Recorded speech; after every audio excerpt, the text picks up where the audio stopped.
Salut tout le monde, j'espère que vous allez bien. Le sujet de cette vidéo, le futur de l'aviation.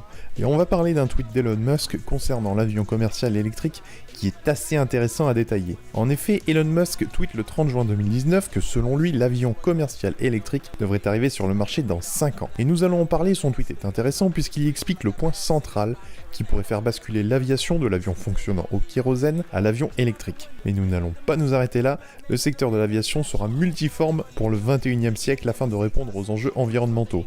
S'il y a un mot à retenir dans ce que je vais vous présenter, c'est le mot diversité. Les avions qui voleront demain n'auront pas grand chose à voir avec ceux que nous connaissons aujourd'hui. La mutation historique que va connaître l'aviation civile marquera un vrai tournant. Avions électriques, dirigeables, drone taxi, avions supersoniques, design d'avions actuellement en projet qui semble tout droit sorti d'un film de science-fiction. Voilà la liste du menu qui vous attend. Alors installez-vous confortablement et on attaque tout de suite.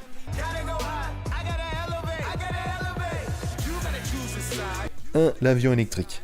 Elon Musk est PDG de Tesla, une compagnie de voitures 100% électriques qui a très largement contribué à la démocratisation des voitures électriques sur nos routes. Il dirige également SpaceX, l'entreprise qui a mis au point des fusées capables de décoller et d'atterrir d'elles-mêmes, et donc elles sont réutilisables. Il n'y a pas d'avion électrique aujourd'hui dans les aéroports, pourquoi est-ce qu'il y en aurait dans 5 ans?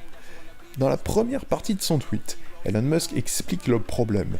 Le kérosène est beaucoup plus dense en énergie, dit-il, que les batteries, mais il précise que le moteur électrique est plus léger et plus efficace que le moteur thermique. Pourquoi est-ce que c'est effectivement le point central du problème qu'il faut comprendre? Pour faire avancer une voiture, une moto ou encore un avion, il faut de l'énergie. Cette énergie ne se crée pas d'elle-même, il nous faut la récupérer quelque part. Le kérosène possède de l'énergie sous forme chimique, que le moteur ou les turbines font passer sous forme mécanique. Cette énergie est estimée à environ 12 kWh par kilogramme, là où les batteries ont aujourd'hui environ 0,25 kWh par kilogramme.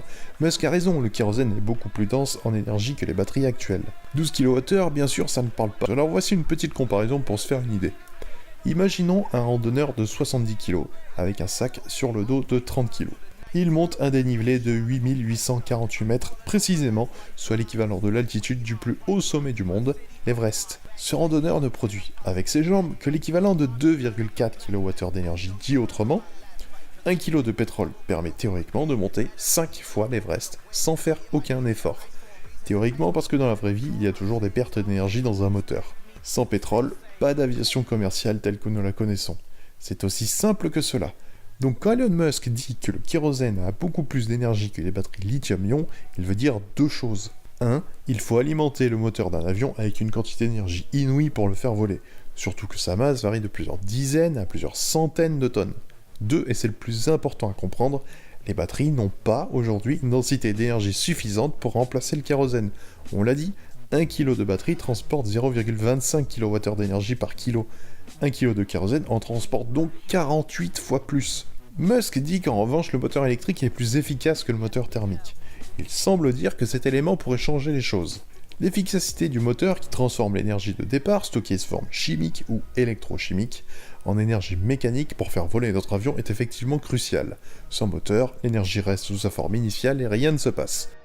Avec une turbine ou un moteur thermique, 30% de l'énergie de départ est transformée sous forme mécanique. Le reste s'évacue sous forme de chaleur, qu'on appelle énergie thermique. Le moteur électrique est effectivement plus efficace, puisqu'il convertit, lui, 98% de l'énergie de départ en énergie mécanique. Donc, le combo kérosène plus turbine, on part de 12 kWh par kilogramme, et on obtient au final 4 kWh utiles par kilogramme pour faire voler notre avion. Pour l'avion électrique, 1 kg de batterie possède 0,25 kWh. Après passage dans le moteur électrique, une perte de 2% qui est négligeable, on garde 0,245 kWh utile pour le faire voler. Le facteur de 48 qu'on avait au départ, entre nos deux énergies de départ, est réduit à 16. Voilà le point qu'Elon Musk évoque. Ce facteur initialement de 48 entre nos deux énergies, réduit à 16 par l'efficacité du moteur, peut à nouveau être réduit par les avancées technologiques des batteries qui feront basculer la situation. Musk annonce qu'il a fait des calculs il y a une dizaine d'années et estime que le point de basculement se produira lorsque les batteries seront capables d'atteindre 0,4 kWh par kilogramme. C'est assez étonnant parce que le facteur est réduit à 10, ce qui reste quand même beaucoup. 10 fois plus d'énergie utilisable avec le combo kérosène plus turbine que batterie plus moteur électrique. Mais il ne s'arrête pas là. Il mentionne également dans la suite de son tweet la légèreté du moteur électrique face au moteur thermique. Il est difficile de trouver des chiffres puisqu'on n'en est qu'au début de cette technologie, mais en voici tout de même quelques-uns. L'Alpha Electro du fabricant Pipistrel, un avion école 100% électrique, possède un moteur de 14 kg seulement contre 60 kg pour les autres avions du même fabricant et similaire en performance. Le moteur électrique est donc dans ce cas 4 fois plus léger que le moteur thermique. Le moteur Manix 250 de l'avion électrique Alice, capable d'emporter 9 passagers, pèse 72 kg seulement. Le turboréacteur d'un Hawker 600 pour 9 passagers pèse 249 kg, soit 3,4 fois moins exactement. Donc si on regarde cet ordre de grandeur de 3 ou 4, un Boeing 737 qui possède 2 turboréacteurs Pratt & Whitney, pesant chacun 2,1 tonnes, en les divisant par 3 ou 4, on gagne environ 3 tonnes sur le poids total d'un 737. Ce que veut dire Musk, c'est que ce gain de poids permet d'emporter davantage de batterie et donc davantage d'énergie pour augmenter l'autonomie de l'avion. Mais je reste dubitatif parce que le kérosène est consommé au fur et à mesure du vol, là où les batteries possèdent le même poids au départ qu'à l'arrivée. Je vous donne un exemple, un moteur de 737 consomme environ 2 tonnes et demie de kérosène par heure. Le moteur électrique n'est pas seulement plus léger, il est aussi plus petit, et cette différence de poids et de taille permet de changer le design de l'avion tel que nous le connaissons, d'améliorer l'aérodynamique de l'appareil et d'augmenter sa sécurité, avec plus de moteurs. Elon Musk aura-t-il raison? Je ne parierai pas contre lui. Le gain de poids des matériaux, la prochaine génération de batteries solides, qui devrait dépasser les 0,4 kWh par kilogramme, tel que l'a mentionné Musk, l'efficacité du moteur électrique, toutes ces avancées pourraient effectivement mettre l'avion électrique commercial sur le devant de la scène pour les courts courriers. EasyJet travaille avec le constructeur américain Wright Electric sur le développement d'un avion 100% électrique pour 2030. Il y a quelques semaines, Wright Electric a fait à New York une démonstration apparemment convaincante de son moteur électrique, baptisé Wright One, d'une puissance de 1,5 MW. Les premiers essais en vol de ce moteur sont prévus dès 2023, et l'objectif est bien de parvenir à un avion 100% électrique dès 2030, sur des vols d'une heure ou moins comme Londres-Amsterdam, Paris-Genève ou encore Lyon-Bordeaux. La NASA travaille également sur un avion électrique court courrier dont elle a présenté il y a quelques semaines une première version. La version finale, appelée Mode 4, sera équipée de 14 moteurs. 6 petites hélices le long de ses ailes et 2 plus grosses à chaque extrémité. Les plus petites hélices serviront pour le décollage et l'atterrissage et se rétracteront durant le vol. Mode 4 pèsera 1360 kg, il pourra voler jusqu'à 4200 mètres d'altitude à une vitesse de croisière de 276 km/h et aura une autonomie d'environ 160 km. Alice, un avion 100% électrique, présenté au Salon du Bourget, promet le transport de 9 passagers pour des vols en 2022, une autonomie de 1000 km, une vitesse de 450 km/h. Les batteries représentent 60% de son poids total. Cocorico, le fuselage a été conçu par l'entreprise française Multiplast, originaire de Vannes. La Norvège veut y aller à fond et elle souhaite que d'ici 2040, l'ensemble de ses vols intérieurs soit 100% électriques. 2. Les drones taxis, VTOL. On l'a dit, le moteur électrique est plus petit que le moteur thermique, ce qui a des conséquences sur le design des machines qu'on fera voler. En matière d'aviation interurbaine, le grand projet porte sur les appareils à décollage et atterrissage vertical. VTOL en anglais pour Vertical Takeoff and Landing. Transcend Air, un transporteur américain basé à Boston, a présenté récemment son V400, un appareil hybride entre l'avion et l'hélicoptère, capable d'atteindre une vitesse de croisière de 650 km/h, de quoi rallier Boston à Manhattan en 35 minutes ou Los Angeles à San Francisco en une petite heure. Dans les pays à forte densité urbaine, ce type d'appareil, à condition bien sûr de satisfaire aux normes de bruit, de pollution et de sécurité, pourrait permettre des liaisons très directes de centre-ville à centre-ville sans nécessiter de nouvelles infrastructures. Transcend Air espère proposer ses premiers vols commerciaux dès 2024 aux États-Unis. En France, à l'occasion du Salon du Bourget, Airbus, la RATP et le groupe ADP ont annoncé une coopération commune pour développer un appareil à décollage vertical à propulsion électrique et à faible niveau sonore, destiné au déplacement aérien urbain entre les aéroports et les centres-villes. Feu vert des autorités espagnoles et chinoises pour les essais du E-Hang 216 de la marque éponyme. Probablement le plus avancé des projets, cet appareil autonome biplace a effectué en ce début d'année un vol test en Caroline du Nord, aux États-Unis, mais aussi en Chine ou encore à Dubaï l'an dernier. Airbus abandonne le projet Vahana qui avait effectué 138 vols de test et parcouru 903 km, au profit d'un nouveau projet, City Airbus, un hybride de 4 places qu'il souhaite prêt pour les Jeux Olympiques de 2024. De nombreux projets existent à l'heure actuelle chez Boeing, Toyota, Hyundai, Lilium Volocopter ou encore Uber. 3. Le dirigeable. Le grand retour dans une version modernisée du dirigeable pourrait bien avoir lieu.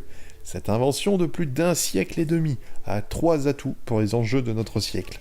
1. Il est respectueux de l'environnement, puisqu'il consomme, à charge égale, 10 fois moins d'énergie qu'un avion.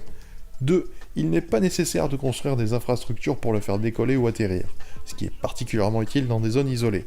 3. Il est capable de transporter des charges très lourdes, jusqu'à plusieurs centaines de tonnes pour un coût nettement inférieur à un avion. L'entreprise britannique Varialift poursuit l'objectif de lancer une flotte de dirigeables tout aluminium destinés au transport lourd de fret. Cette compagnie travaille actuellement à la construction de ses 3 premiers appareils, dans un site spécialement aménagé à proximité de Châteaudun, en France. Les premières images du dirigeable ont dévoilé un géant en aluminium capable de transporter de 5 à 250 tonnes de charge. Les dirigeables de Varialift peuvent voler à une vitesse comprise entre 250 et 350 km/h. À une hauteur maximale de 9 km, propulsé à l'hélium, il ne consomme en moyenne à charge égale que 15% du carburant nécessaire à un avion. Flying Whales, entreprise française créée en 2012, compte bien elle aussi commercialiser dès 2023 ses premiers dirigeables géants en forme de baleine. Ces appareils font 154 mètres de long, 42 mètres de hauteur et 60 mètres de large. Ils sont conçus pour consommer et polluer 50 fois moins qu'un avion. Ces engins remplis d'hélium seront propulsés par des moteurs hybrides.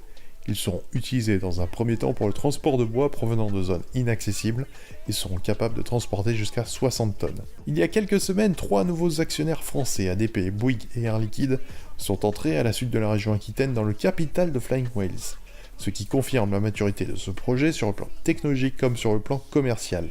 4. Un design sorti de science-fiction. Réduire la consommation d'énergie, améliorer le confort d'un vol, augmenter la sécurité grâce au biomimétisme. Le biomimétisme, c'est un processus d'innovation et une ingénierie. Il s'inspire des formes, matières, propriétés, processus et des fonctions du vivant. Il s'agit de s'inspirer de la nature ou de la copier pour améliorer les avions actuels. Bird of Prey, l'avion d'Airbus inspiré des oiseaux de proie. Pensé pour le transport aérien régional, est un concept théorique mais aux idées réalistes. Il s'inspire de la nature et de la forme très élaborée des ailes de certains oiseaux, comme l'aigle ou le faucon, capable de voler vite et longtemps avec une efficacité énergétique remarquable. Parmi les idées novatrices mises en pratique dans ce prototype, il y a la présence de plumes déformables et orientables. Réalisé en matériaux composites situés à l'extrémité des ailes. Il ne volera sûrement jamais, mais entend inciter les jeunes ingénieurs aéronautiques à penser l'aviation de demain plus propre, plus verte et plus silencieuse. Dans sa version finale, cet appareil, grâce à un système informatique très sophistiqué à base d'intelligence artificielle, serait capable de gérer en temps réel l'orientation et la déformation de ses plumes artificielles, ce qui permettrait de conférer à cet avion une maniabilité et une stabilité à toute épreuve, y compris dans des conditions météorologiques très difficiles. Airbus s'inspire d'ailleurs pour ce projet de l'aile de l'A350 qui est déjà capable, dans une certaine mesure, de s'adapter automatiquement aux conditions dans lesquelles elle évolue. Toujours chez Airbus, le projet Albatros étudie la possibilité de développer des bouts d'ailes articulés pour mieux adapter l'aérodynamisme de la voilure en cas de turbulence, de quoi également réduire la consommation de carburant. Nom de code Maverick. Ce projet d'aile volante, présenté en février, est aussi développé par Airbus. La structure pourrait économiser jusqu'à 20% de carburant par rapport au monocouloir actuel. Les moteurs sont situés à l'arrière sur la dérive. La NASA travaille également sur un nouveau type d'aile flexible capable de changer de forme en vol. Mesurant 4 mètres de large, la nouvelle aile est construite à partir de milliers d'unités qui s'emboîtent et fonctionnent sur le modèle d'une aile d'oiseau. Ces nouvelles ailes sont fabriquées par injection de polyéthérimide renforcées de fibres dans un moule 3D. L'ensemble de ces pièces peut ensuite être assemblé correctement par un essaim de robots. 5. L'avion supersonique. Vous l'avez compris, l'aviation civile est à présent rentrée durablement dans une nouvelle ère où le critère de vitesse ne va plus être le facteur dominant qui va guider les avancées technologiques ou conceptuelles. 2 contraintes s'imposent, le respect de l'environnement et la contrainte économique qui dépend de manière non linéaire de la vitesse de l'appareil. On entend souvent que l'aviation est responsable de 3 à 4% des émissions de CO2 mondiales. Mais attention, il serait faux de penser que la pollution de l'aviation commerciale se limite aux émissions de CO2. Le fonctionnement des moteurs en altitude produit aussi des oxydes d'azote, de la vapeur d'eau et des particules fines, ce qui a des effets sur la chimie de l'atmosphère et sur la formation des nuages d'altitude. C'est ainsi par exemple qu'une étude internationale commanditée par un programme de recherche européen et reprise par le GIEC, estimait qu'en 2005, alors que le CO2 issu de l'aviation ne représentait qu'1,6% des émissions de gaz à effet de serre mondiales, l'aviation représentait déjà 4,9% de l'impact humain sur le climat. Étant donné la complexité des mécanismes physico-chimiques en jeu, l'incertitude sur ce type de résultat est non négligeable, avec un risque que l'impact soit encore plus fort que prévu. L'aviation doit être respectueuse de l'environnement et s'adapter à nos différents usages. Il est peu vraisemblable que le vol supersonique puisse se généraliser. Toutefois, le X-59 de la NASA sera construit dès l'année prochaine en Californie, pour un premier vol d'essai en 2021. La NASA promet avec ce projet de réduire significativement le bruit de ce type d'avion pour mieux les faire accepter par la population. Mais il ne faudra peut-être pas attendre 2021. Dès cette année, le constructeur Boom Supersonic, qui développe Overture, l'avion supersonique qui devrait succéder au Concorde et qui serait le premier économiquement viable au monde, a déjà débuté la construction d'un prototype pour effectuer le premier vol cette année. L'aviation du XXIe siècle sera très intéressante, elle sera multiforme pour répondre aux enjeux qui nous attendent. Les avions qui voleront dans 20 ans n'auront plus grand chose à voir avec ceux qui volent aujourd'hui. C'est tout pour cette vidéo, j'espère qu'elle vous a plu. N'hésitez pas à liker, vous abonner, partager, c'est gratuit et ça aide vraiment la chaîne. Prenez bien soin de vous en cette période, à bientôt pour un autre épisode sur Ayez du potentiel.